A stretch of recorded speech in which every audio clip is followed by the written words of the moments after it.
स्वागत है बीएससी और बीएससी बीएड के प्रथम वर्ष की इस आज की बॉटनी की क्लास में। आज हम डिस्कस करेंगे ए सेक्सुअल और रिप्रोडक्शन इन एल्बुगो में अलैंगिक जनन की प्रक्रिया कैसे होती है इसके संदर्भ में। इससे पहले हमने एल्बुगो की कायिक संरचना, उसकी वर्गीकृत स्थिति और इसके द्वारा उत्पन्न होने वाले रोगों के बारे में डिस्कस किया था, और ये इससे पूर्व की क्लास के अंदर डिस्कस कर चुके हैं।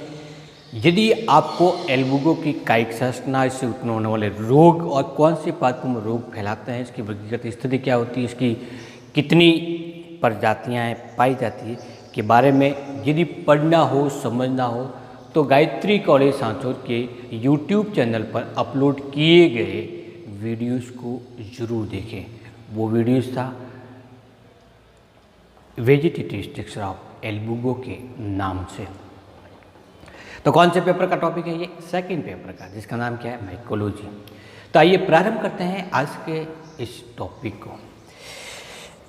प्रत्येक पादप और जीव अपना अस्तित्व बनाए रखने के लिए जनन करता है, और ये जनन कौन सी विधि के द्वारा करेगा ये निर्भर करता है उस वातावरण के आधार पर, उस वातावरण में पाए जाने वाले पोषक तत्वों की मात्रा के आधार पर, अनुकूल और प्रतिकूल परिस्थितियों के आधार पर। निम्नवर्गीय पादप जैसे कवक है, शैवाल है, ब्रायोफाइट्स है इत्यादि में 3 प्रकार से जनन की प्रक्रिया संपन्न होती है।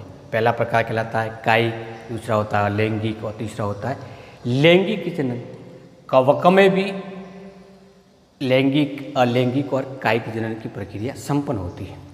जैसे कि हमने ईस्ट के अंतर्गत पढ़ा था कि वो कायिक जनन करता मुकुलन विधि के द्वारा, अलैंगिक जनन की प्रक्रिया नहीं पाई जाती थी।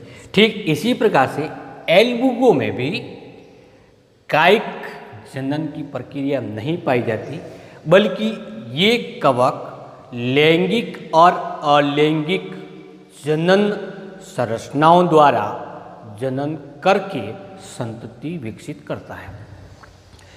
तो कायिक नहीं पाया जाता तो हम सीधा सा किसको पढ़ता? अलैंगिक या एसेक्सुअल रिप्रोडक्शन। किसको कहेंगे? ऐसा जनन जिसमें युग्मकों का निर्माण और संलयन नहीं होता हो। युग्मक बन सकते हैं, अगुण कोशिका बन सकती है, लेकिन वो कभी भी आपस में संलयन होकर के जाइगोट का निर्माण नहीं करती। ऐसे जनन को क्या नाम देते हैं? अलैंगिक जनन संरचना। तो कैसे करता है एल्बुगो अलैंगिक जनन, इसको हम समझते हैं। सबसे पहले क्या होता है कि एक पर्ण है, ये परपोषी कोशिका की पर्ण है, जैसे सरसों का है या फिर गोभी की है, किसी की भी है। तो इस पर्ण पर उपस्थित स्पोर अंकुरित होकर के जनन नलिका निर्मित करेगा, और वो जनन नलिका रंध्रों के माध्यम से पर्ण के आंतरिक भाग में प्रवेशित होती है। कहाँ पे होगी? पर्ण के आंतरिक भाग में। और आंतरिक भाग में क्या है? ये मीजोफिल क्षेत्र है। जैसा कि आपने पढ़ा था पहले कि हमेशा कवक, एल्बुगो जैसे कवक परपोषी कोशिका में प्रवेशित करके कवक जाल का निर्माण करता है, और वो क्षेत्र कौन सा होगा? या तो वल्कुटीय क्षेत्र होगा या फिर मीजोफिल क्षेत्र होगा। क्यों होगा के बारे में हम डिस्कस किया था। तो ये इस मीजोफिल क्षेत्र में और वल्कुटीय क्षेत्र में ग्रोथ करके कवक जाल का निर्माण करता है। यहाँ तक तो इसकी कायिक वृद्धि संपन्न हो जाती है। लेकिन जैसे ही वो अलैंगिक जनन विधि, अलैंगिक जनन करना प्रारंभ करता है, तो उस समय क्या होता है? तो सबसे पहले इन मेजोफिल कोशिकाओं के मध्य ये कवक तंतु एक दूसरे के समांतर संगठित होना प्रारंभ हो जाता है। कैसे होंगे? एक दूसरे के समांतर पैरेलल होंगे, और उसके बाद में इससे इन तंतुओं के समकोण पर कुछ ऊर्ध्वाधर तंतु विकसित होते हैं। इस प्रकार की संरचना विकसित होना प्रारंभ होगी। कौन सी होगी? ऊर्ध्वाधर संरचना विकसित होगी। अब इन ऊर्ध्वाधर संरचना को नाम देते हैं कॉनिडियोफोर, या फिर हिंदी में कहते हैं इसको कॉनिडियम धर। क्या नाम देंगे इसको? कॉनिडियम धर कहते हैं।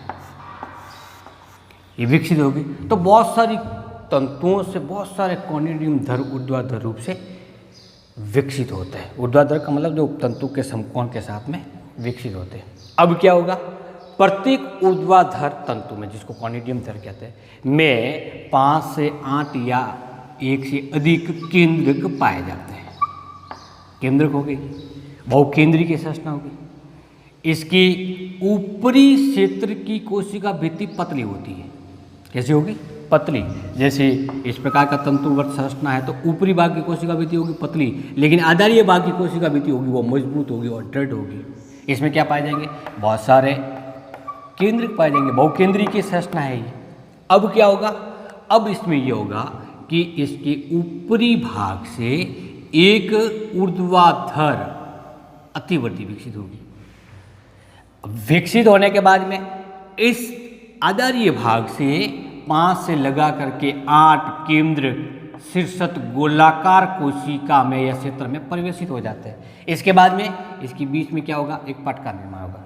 पट बनेगा कैसे?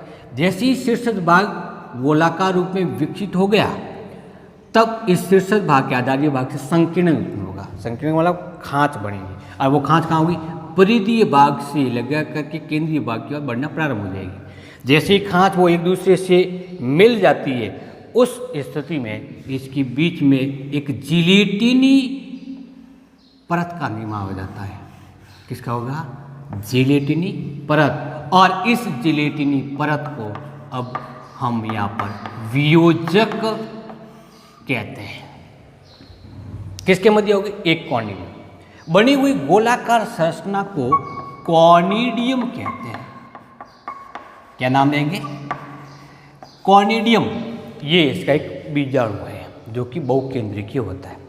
अब और क्या होगा कि इस कॉनिडियम से फिर एक गोलाकार अतिवर्ती विकसित होगी। ये केंद्रक विभाजित होकर फिर उस केंद्रक में प्रवेशित होंगे। इसके बाद उसके बीच में भी एक वियोजक पट का निर्माण होगा, जिसके फलस्वरूप एक कॉनिडियम, दूसरा कॉनिडियम, तीसरा कॉनिडियम, चौथा कॉनिडियम, कॉनिडियम की एक लंबी सी श्रृंखला बनेगी। जैसा ये बना, एक कॉनिडियम, दूसरा को तीसरा, तो ये क्या बन गया? कॉनिडियम। एक होगा तो उसको नाम देंगे कॉनिडियम, और एक से अधिक होगा तो उसको नाम देंगे कॉनिडिया। तो कॉनिडियम की श्रृंखला विकसित होगी। यहाँ तक ठीक है। अब ये जो पूरा परिवर्तन हो रहा है वो कहाँ हो रहा है? एक पर्ण, जिसके ऊपरी भाग पर एपिडर्मिस है, निचले भाग पर क्या है? लोअर एपिडर्मिस या निचले अधिचर्म में। इसके बीच में क्या पाया जाता है? मीजोफिल पाया जाता है। अब मीजोफिल के अंतर्गत ये पूरी संरचना परिवर्तित हो रही है। इस प्रकार के तंतु व संरचना बन रही है। अब होगा क्या कि लगातार इन कॉनिडियम से और कॉनिडियम बनते जाएंगे, या कॉनिडियम धर से कॉनिडियम विकसित होते रहेंगे। विकसित होने वाला कॉनिडियम कैसे होंगे? सबसे पहले होगा ऊपरी भाग वाला, यहाँ कॉनिडियम बना, फिर इस भाग से फूलाकार संरचना बनी, वियोजक पट बना, फिर दूसरा कॉनिडियम बना, फिर तीसरा बना, फिर चौथा बना, तो कॉनिडियम की एक श्रृंखला बन गई। अब कॉनिडियम का ये विकास दो प्रकार से होता है। यदि पहले बनने वाला कॉनिडियम ऊपरी भाग पर स्थित है और नया तल में बन रहा है तो उसको तलाभिसारी क्रम कहते हैं, और यदि नया बनने वाला कॉनिडियम ऊपरी भाग पे है और पहले से बना हुआ आधारीय भाग में है तो उसको हम अग्राभिसारी क्रम कहते हैं। तो यहाँ पे कौन सा हुआ? अग्राभिसारी क्रम या तलाभिसारी क्रम के अंतर्गत नए कॉनिडियम बनते हैं। तलाभिसारी में विकसित होने के कारण नवनिर्मित कॉनिडियम आधारीय भाग में होता है, जबकि पहले से निर्मित कॉनिडियम शीर्ष भाग में होता है, तो वो बड़े आकार का होगा। लगातार कॉनिडियम का निर्माण होते रहने के कारण ये लंबाई में वृद्धि कर रहा है। फलस्वरूप किसके ऊपर दबाव पड़ रहा है? इस एपिडर्मिस कोशिका पर दबाव पड़ रहा है। दबाव पड़ने के कारण एपिडर्मिस कोशिका फट जाती है। जैसे इस प्रकार की संरचना किस रूप में हो जाएगी? इस प्रकार की होगी, फट गई। तो ये एक टूटा हुआ श्रृंखला भाग है एपिडर्मिस का। ठीक इसी प्रकार का ये भाग है एपिडर्मिस। अब इस एपिडर्मिस से कॉनिडियम क्या हो गए? बाहर निकल गए। इस कॉनिडियम का रंग होता है श्वेत, जिसके कारण जिस जगह से पर्ण के जिस क्षेत्र से ये कॉनिडियम विकसित होने के बाद में बाहर निकले हुए, एपिडर्मिस को तोड़ के बाहर निकले हुए, वहाँ पे श्वेत रंग के स्पॉट विकसित हो जाते हैं। कैसे बनेंगे? श्वेत रंग के धब्बे बनेंगे और इसी को ही श्वेत स्फोटिका रोग के नाम से जानते हैं। स्फोटिका बनने के कारण इस रोग को व्हाइट रस्ट के नाम से भी जाना जाता है, श्वेत किट रोग के नाम से। तो ये श्वेत किट जो डिजीज उत्पन्न हो रही है वो किसके कारण बनी है? एल्बुगो के कारण। और कौन से स्टेज में डेवलप हो रही है? जब वो अलैंगिक जनन करके कॉनिडियम का निर्माण करता है, उस समय एपिडर्मिस टूटती है, तब ये होता है। जैसे ही वातावरण के अंदर शुष्कता आती है उस दौरान ये वियोजक पट विघटित हो जाता है, जिसके फलस्वरूप पहले निर्मित होने वाले कॉनिडियम के आधार भाग पर स्थित वियोजक पट विघटित हुआ, कॉनिडियम पृथक हो गया। फिर दूसरे के वियोजक पट हुआ, दूसरा भी पृथक हुआ। इस प्रकार से लगातार ये कॉनिडियम रूपी बीजाणु कॉनिडियम धड़ से पृथक होकर के वायु के साथ या वो जल के साथ में वातावरण के अंतर्गत फैल जाते हैं। अब जो कॉनिडियम पृथक हुआ है वो था कैसा? गोलाकार संरचना के रूप में था। कितने केंद्रक थे? तो हमें पहले ही बताया था आपको कि ये कॉनिडियम में कम से कम केंद्रक होते हैं, वो होते हैं 5 से लगा करके 8। तो एक बहुकेंद्रक की संरचना हुई, तो इसमें 5 से लगा कर 8 केंद्रक स्थित होते हैं। फॉर एग्जाम्पल हम यहाँ पर 8 केंद्रक बना रहे हैं, या 8 केंद्रकीय। तो एक बहुकेंद्रकीय संरचना बनी। कैसी बनी है ये? बहुकेंद्रकीय संरचना। और इस संरचना को बीजाणु भी कह सकते हैं, अथवा हम उसको नाम देंगे कॉनिडियम। अब कॉनिडियम धड़ से पृथक होने के बाद किसी अदर स्तर से जुड़ करके वृद्धि करना प्रारंभ करता है। और इसके अंतर्गत क्या होगा? सबसे पहले इसका जीवद्रव्य विखंडित होगा। एक जीवद्रव्य विखंडन होने के बाद जीवद्रव्य खंडों का निर्माण होगा, और प्रत्येक एक खंड के अंदर एक केंद्रक होगा। तो एक केंद्रक युक्त जीवद्रव्य खंड बनेंगे। कितने केंद्रक थे? 8। तो कितने जीवद्रव्य खंड बनेंगे? 8। 1 2 3 4 5 6 7 8 और 8, यानी 5 से लगाकर 8 केंद्रक है, तो 5 से लगाकर 8 खंडों का निर्माण होगा। प्रत्येक एक खंड के चारों तरफ कोशिका भित्ति का निर्माण हो जाता है। तो जब खंड बन जाते हैं तो उसको बहुकोशिकीय नाम देंगे हम, क्योंकि इसके चारों तरफ कोशिका भित्ति का निर्माण हो गया, तो बहुकोशिकीय कॉनिडियम। ये कैसा था? बहुकेंद्रकीय। और ये कैसा हुआ? बहुकोशिकीय कॉनिडियम। इस बहुकोशिकीय कॉनिडियम की प्रत्येक एक कोशिका एक बीजाणु के रूप में कार्य करती है। प्रत्येक एक कोशिका, फॉर एग्जाम्पल ये कोशिका, इसके अग्र भाग पर कशाभिका विकसित होगी, या फिर इसके पार्श्व भाग के अंदर कशाभिका विकसित होगी। कशाभिका विकसित होने के बाद में इस कोशिका को क्या नाम देंगे? बीजाणु। और कौन से बीजाणु? क्योंकि कशाभिका है, तो कशाभिकाओं की सहायता से आसानी से ये जल में तैर सकता है, तो हम क्या नाम देंगे इसको? चल बीजाणु। यहाँ तक क्लियर है? यदि 5 खंड कोशिका होगी तो 5 बीजाणु बनेंगे, 8 होगी तो 8। तो ये बीजाणु भी बनते हैं, वो सामान्य तौर पर कितने बनेंगे? 5 से 8 बीजाणु का निर्माण होगा। अब जिस कॉनिडियम में ये बीजाणु बने हुए हैं उसका नाम क्या होगा? तो इस कॉनिडियम बने थे, ये भी कोशिका थी। तो जिस कॉनिडियम के अंतर्गत बीजाणु और चल बीजाणु का निर्माण हुआ है उसको नाम देते हैं चल बीजाणु धानी, या हम इसको इंग्लिश में कहेंगे ज़ूस्पोरेंजियम। और ये क्या कहेंगे? ज़ूस्पोर। अनुकूल परिस्थिति आई तो ज़ूस्पोरेंजियम विघटित हुआ। विघटित होने से ज़ूस्पोर है वो वातावरण के अंदर मुक्त हुए। एल्बुगोबिल्टाई एक ऐसा कवक है जिसमें प्रतिकूल परिस्थिति आने पर भी प्रतिकूल परिस्थिति आने के कारण कॉनिडियम से चल बीजाणुओं का निर्माण नहीं होता, बल्कि कॉनिडियम सीधे ही अंकुरित होकर के एक कवक तंतु का निर्माण करना। ये थोड़ा सा आप ध्यान रखना कि एल्बुगोबिल्टाई में ज़ूस्पोर का निर्माण नहीं होता। अब बाकी सभी प्रजातियों में ज़ूस्पोर बनता है, तो बनने के बाद ज़ूस्पोर क्या हुआ? परिणित हुआ है, बाहर निकले, और बाहर निकला हुआ एक सिंगल ज़ूस्पोर होगी जिसके पार्श्व में 2 कशाभिका है, एक अग्र कशाभिका, एक पश्च कशाभिका। एक कशाभिका पर तंतुबद्ध संरचना पाई जाती है यदि ये कोष प्रकार की और ये परतोत प्रकार की, हिंदी इंग्लिश में कहते हैं ये टेंसिल प्रकार की और ये विप्लेस प्रकार की। 2 कशाभिका, दोनों कशाभिकाओं की लंबाई अलग अलग है, लंबी है, ये छोटी है, इसका मतलब ये असम। और दोनों की संरचना भी अलग अलग है, इसका मतलब विषम। तो विषम एवं द्विकशाभिक चल बीजाणु का निर्माण होता है और यहाँ पे कशाभिका है बीजाणु की पार्श्व भाग में स्थित होती है। जब चल बीजाणु का निर्माण हुआ था तो वो एक कोशिका से हुआ था। एक कोशिका में कितना केंद्रक था? एक। तो इस चल बीजाणु में भी कितना होगा? एक केंद्रक ही पाया जाता है। एकल केंद्रकीय चल बीजाणु बनता है।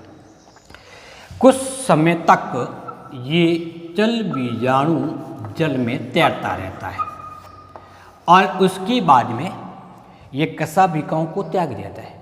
तो कशाभिकाओं को त्याग देगा तो क्या होगा? चल से कैसा हो जाएगा? अचल में हो जाएगा। तो ये कशाभिकाओं के विमुक्तिकरण के बाद में ये कैसा बना? अचल बीजाणु के रूप में परिवर्तित हो जाता है। जब तक बीजाणु में कशाभिकाएं प्रेजेंट होगी तब तक वो गतिशील होता है और इस दौरान ऊर्जा में हुई कमी के कारण वो एनर्जी वेस्ट नहीं करता, फलस्वरूप कशाभिकाओं को रिमूव कर देता है और रिमूव करने के बाद किसमें बदल गया? अचल बीजाणु बन गया। अब ये अचल बीजाणु अंकुरित होगा। क्या करेगा? अनुकूल परिस्थिति, आर्द्रता की उपस्थिति में अंकुरित होगा। किसका निर्माण करेगा? एक छोटी सी नलिका का निर्माण करेगा और इस नलिका को नाम देते हैं जनन नलिका। बन गया यहाँ तक। अब ये जनन नलिका का केंद्र विभाजित होकर बहुत सारे केंद्रों का निर्माण करेगी। जनन नलिका फिर किसी परपोषी पर्ण पर उपस्थित रंध्र की सहायता से ये परपोषी कोशिका में प्रवेशित होती है और प्रवेशित होकर किसका निर्माण करेगी? वापस एक कवक तंतु और कवक जाल का निर्माण करती है। तो इस प्रकार से एक कवक एल्बुगो जो कि कवक तंतु से प्रारंभ हुआ था, परपोषी कोशिका में जाकर कवक जाल का निर्माण किया, फिर अलैंगिक जनन की विभिन्न प्रावस्थाओं से होते हुए फिर एक कवक तंतु का निर्माण हुआ। तो इस प्रकार का एक अलैंगिक जनन के द्वारा अपना जीवन चक्र ये पूरा कर देता है। तो एसेक्सुअल रिप्रोडक्शन जो हो रहा है वो किसके द्वारा हो रहा है? कॉन्डिडियम के द्वारा होता है। कभी कभी हम उसको बीजाणु के द्वारा भी कह सकते हैं या फिर आप कह सकते हो कि ये चल बीजाणु द्वारा इसके अंदर जनन होता है, लेकिन मुख्य रूप से हम इसको कॉन्डिडियम के रूप में ही परिभाषित करते हैं। तो विद्यार्थियों, ये एक छोटा सा टॉपिक था asexual reproduction in Albugo. Next class में हम एल्बुगो के अंदर पाई जाने वाली जनन की दूसरी विधि के बारे में डिस्कस करेंगे और वो विधि होगी लैंगिक जनन की विधि, जिसके अंतर्गत हम डिस्कस करेंगे लैंगिक जनन संरचना का विकास कैसे होता है, उसमें फर्टिलाइजेशन कैसे होता है और फिर जाइगोट के जर्मिनेशन के द्वारा एक नए कवक तंतु का निर्माण क्यों होता है। लेकिन एक बात ध्यान रखनी चाहिए, एसेक्सुअल रिप्रोडक्शन केवल फेवरेबल कंडीशन में होता है और जब कवक को तीव्र गति से ग्रोथ करनी होती है उस स्थिति में वो अलैंगिक जनन विधि का सहारा लेता है। Thank you.